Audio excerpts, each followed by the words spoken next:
Hi అండి. మనం ఈరోజు వేప పువ్వు పచ్చడి ఎలా చేసుకోవాలో చూద్దాం. మామిడికాయని తొక్క తీసుకొని చిన్న చిన్న పీసెస్గా కట్ చేసుకోవాలండి. ఇలా చిన్న చిన్న పీసెస్గా కట్ చేసుకోవాలి. బెల్లాన్ని ఇలా పౌడర్లా చేసుకున్నాను. కొంచెం బెల్లం వేసుకుందాం. 1 టేబుల్ స్పూన్ బెల్లం అయితే సరిపోతుంది. చింతపండుని కొంచెం వాటర్లో నానబెట్టుకున్నాను.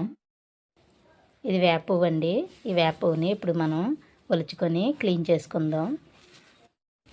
ఇదండి వేప పువ్వుని ఇలా ఒలుచుకున్నాను.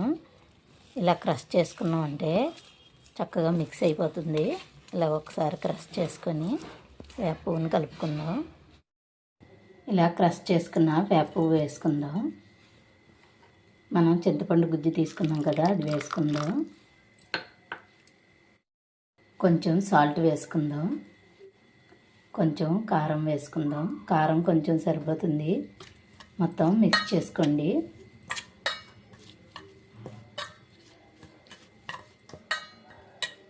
ఇంతేనండి, రెడీ అయిపోయింది.